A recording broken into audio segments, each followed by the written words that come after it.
अजित पवारांच्या निधनानंतर दोन्ही राष्ट्रवादींच्या विलिनीकरणाला ब्रेक लागलाय आणि हा ब्रेक ज्या शकुनी मामांनी लावलाय त्यांचं नाव आहे प्रफुल्ल पटेल, सुनील तटकरे, छगन भुजबळ, धनंजय मुंडे आणि नरेश अरोरा. अर्थात भाजपच्या इशाऱ्यावरतीच हे सर्व सुरू आहे. त्यामुळे सुनेत्रा पवार यांना ढाल बनवून अजित पवारांचा राष्ट्रवादी काँग्रेस पक्ष आता दोन गुजराती अर्थात प्रफुल्ल पटेल आणि अमित शहा चालवतायत हे जवळपास स्पष्ट झालंय. म्हणजे कुठल्याही परिस्थितीमध्ये विलिनीकरण होऊन राष्ट्रवादीची सूत्र पुन्हा शरद पवारांच्या हाती जाऊ द्यायची नाहीत, यासाठीच अजित पवारांचा अंत्यविधी होतो ना होतो त्याआधीच प्रफुल्ल पटेल, सुनील तटकरे, छगन भुजबळ, धनंजय मुंडे आणि नरेश अरोराच्या माध्यमातून भाजपनं डाव टाकण्यास सुरुवात केली आणि दोन्ही राष्ट्रवादींच्या विलिनीकरणाच्या अजित पवारांच्या प्रयत्नांना, अजित पवारांच्या इच्छेला त्यांच्या निधनानंतर अवघ्या 48 तासातच सुरुंग लावला. त्यामुळेच या व्हिडिओमध्ये आपण दोन्ही राष्ट्रवादीच्या विलिनीकरणाला ब्रेक कसा लावला गेलाय, अजित पवार हयात असताना विलिनीकरणाला हिरवा झेंडा दाखवणारा भाजप दादांच्या निधनानंतर मात्र विलिनीकरणाविरोधात का गेलाय, प्रफुल्ल पटेल, सुनील तटकरे, छगन भुजबळ, धनंजय मुंडे ही राजकीय गिधाड विलिनीकरणाच्या विरोधात का आहेत आणि या सर्वांना शरद पवारांनी पत्रकार परिषद घेऊन कसं एक्सपोज केलंय ते सविस्तरपणे समजून घेऊ. आता सर्वात आधी अजित पवार दोन्ही राष्ट्रवादीच्या विलिनीकरणाचा प्रयत्न कसे करत होते आणि त्याला भाजपची सहमती का होती ते समजून घेऊ. मागील 4 महिन्यांपासून अजित पवार दोन्ही राष्ट्रवादींच्या विलिनीकरणाचा प्रयत्न करत होते. यासाठीच दोन्ही राष्ट्रवादीच्या नेत्यांमध्ये तब्बल 5 ते 6 वेळा बैठकाही पार पडल्या होत्या. यातील बहुतांश बैठका अजित पवार, जयंत पाटील आणि सुप्रिया सुळे यांच्यामध्ये झाल्या होत्या, तर 2 बैठका अजित पवार आणि शरद पवार यांच्यातही झाल्या होत्या. यातील ठळक बैठक म्हणजे 17 जानेवारीच्या बारामतीतील कृषी प्रदर्शन कार्यक्रमाचं निमित्त साधून अजितदादा आणि शरद पवारांनी विलिनीकरणावर केलेली चर्चा. आता या सर्व बैठकांमध्ये ठरलेल्या रणनीतीनुसार अजित पवारांची राष्ट्रवादी आणि शरद पवारांची राष्ट्रवादी आधी महानगरपालिका आणि नंतर जिल्हा परिषद निवडणुका एकत्र लढणार होती. अगदी शरद पवार गटाचे उमेदवार जिल्हा परिषद निवडणुकीमध्ये अजित पवारांच्या राष्ट्रवादी काँग्रेस पक्षाच्या घड्याळ चिन्हावर निवडणूक लढणार होते. त्यातून दोन्ही पवार एकत्र येत आहेत असा संदेश देऊन वातावरण निर्मिती करून मग विलिनीकरणाची घोषणा करण्याचा दोन्ही पवारांचा प्लॅन होता. त्यासाठी 5 फेब्रुवारीच्या जिल्हा परिषद निवडणुका आणि 7 फेब्रुवारीचा निकाल लागल्यानंतरच्या तारखा ठरवण्यात आल्या. म्हणजे निवडणूक संपल्यावर 9 किंवा 12 फेब्रुवारी रोजी दोन्ही राष्ट्रवादीच्या विलिनीकरणाची घोषणा करण्याचं अजित पवार आणि शरद पवारांनी ठरवलं होतं. मात्र इथे सर्वात महत्वाची आणि विशेष बाब म्हणजे या दोन्ही राष्ट्रवादीच्या विलिनीकरणाला तेव्हा भाजपची ही सहमती होती. अगदी अजित पवारांना भाजप हायकमांड कडून हिरवा कंदील देखील मिळाला होता. याचं कारण म्हणजे महाराष्ट्रात जरी भाजप सरकार मजबूत स्थितीत असलं तरी केंद्रामध्ये भाजपला शरद पवारांच्या राष्ट्रवादीच्या 8 खासदारांची गरज आहे. अजित पवारांकडे फक्त 1 खासदार आहे. पण जर राष्ट्रवादी काँग्रेस एकत्र आली असती तर केंद्रामध्ये भाजपला राष्ट्रवादीच्या एकूण 9 खासदारांचा पाठिंबा मिळाला असता, जो आकडा नितीश कुमार, चंद्राबाबू नायडू आणि एकनाथ शिंदेची बार्गेनिंग पॉवर आणि ब्लॅकमेलिंग पॉवर कमी करण्यासाठी भाजपला वापरता आला असता. आणि म्हणूनच एका अटीवरती भाजपनं या विलिनीकरणाला हिरवा कंदील दाखवला होता आणि ही अट होती की शरद पवारांच्या नेतृत्वात नाही तर अजित पवारांच्या नेतृत्वात दोन्ही राष्ट्रवादींचं विलिनीकरण करायचं. कारण भाजपला शरद पवारांसोबत काम करणं सोयीचं नाही. म्हणूनच शरद पवारांचा राज्यसभेचा कार्यकाळ मार्च मध्ये संपल्यानंतर ते राजकारणामध्ये सक्रिय राहणार नसल्याची घोषणा करून शरद पवारांना सन्मानपूर्वक राजकीय जीवनातून निवृत्ती देऊन मग सुप्रिया सुळे दिल्ली आणि अजित पवार राज्य सांभाळतील अशा प्रकारच्या अटीवरती हे विलिनीकरण ठरलं होतं. अगदी सुप्रिया सुळेंना केंद्रामध्ये मंत्रीपद देण्याची डीलही झाली होती. मग इथे एक प्रश्न निर्माण होतो की शरद पवार सोडून अजित पवारांच्या नेतृत्वात विलिनीकरण का? तर अजित पवार हे लवचिक नेतृत्व होतं.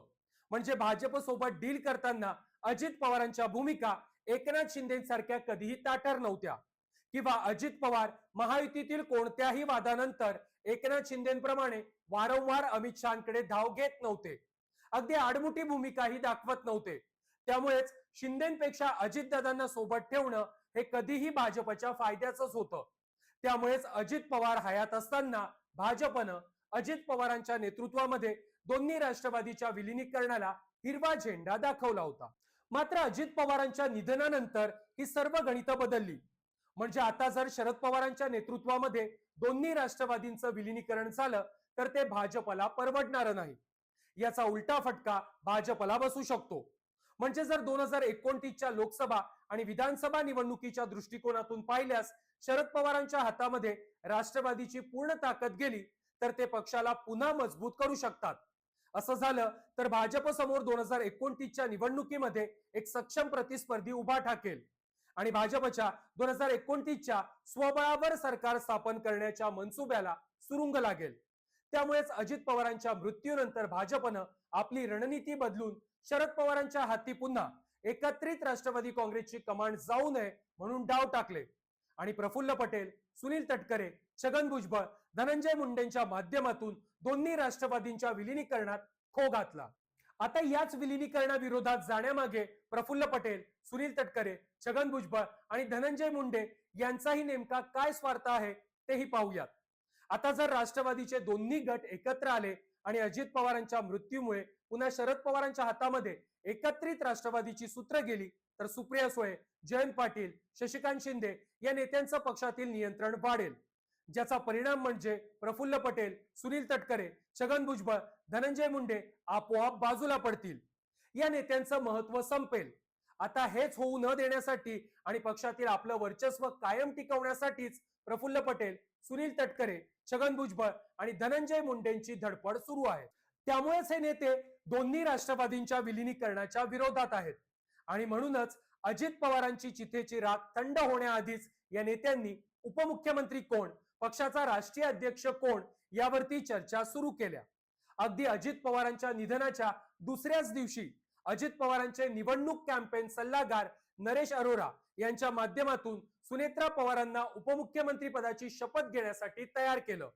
अगदी दादांच्या मृत्यूच्या 4थ्याच दिवशी शपथविधीही उरकला गेला आणि आम्हाला विलिनीकरणाची गरज नाही, सुनेत्रा पवारांच्या नेतृत्वात आमचा गट सक्षमपणे उभा आहे हेच दाखवण्याचा प्रयत्न प्रफुल्ल पटेल, सुनील तटकरे, छगन भुजबळ आणि धनंजय मुंडेंनी केला.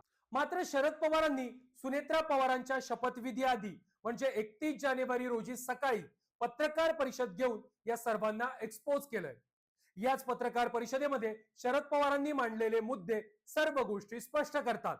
यातला पहिला मुद्दा म्हणजे सुनेत्रा पवारांचा शपथविधी होणार हे मला माहित नव्हतं असं सांगून या शपथविधीच्या संपूर्ण खेळामध्ये आम्ही नाही हे शरद पवारांनी स्पष्ट केलंय. तसेच या संपूर्ण निर्णयामध्ये पवार कुटुंबीय नाहीत हेही शरद पवारांनी स्पष्ट केलंय. यातला दुसरा मुद्दा म्हणजे प्रफुल्ल पटेल आणि सुनील तटकरेंनीच हे सर्व गलिच्छ राजकारण केलंय असं सूचित करून दोघांनाही शरद पवारांनी एक्सपोज केलंय. यातला तिसरा मुद्दा म्हणजे उपमुख्यमंत्री पद हे संविधानिक पद नसताना आणि अजित पवारांच्या मृत्यूला अगदी 48 तास झालेले नसतानाही शपथविधीसाठी एवढी घाई का केली, इतक्या घाईमध्ये हा निर्णय का झाला ते माहित नाही असं सांगून राष्ट्रवादीचं विलिनीकरण प्रफुल्ल पटेल, सुनील तटकरे, छगन भुजबळ, धनंजय मुंडे आणि भाजपला नको आहे हे शरद पवारांनी उघड केलं.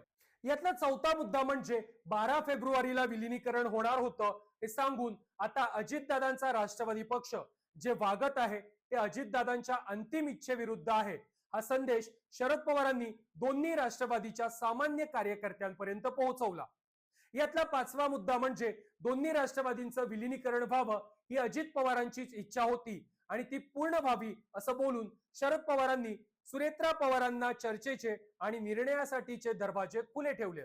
आता तर सुनेत्रा पवारांनी उपमुख्यमंत्री पदाची शपथही घेतली आहे. तसेच अजित पवारांच्या राष्ट्रवादीच्या राष्ट्रीय अध्यक्ष देखील सुनेत्रा पवारच होण्याची शक्यता आहे.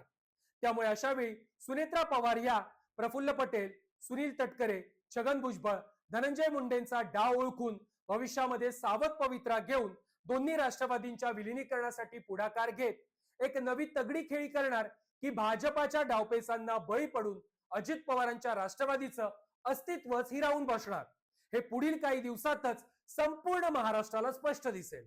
या संपूर्ण विषयावरती तुमची मतं काय आहेत ती कमेंट बॉक्स मध्ये नक्की कळवा.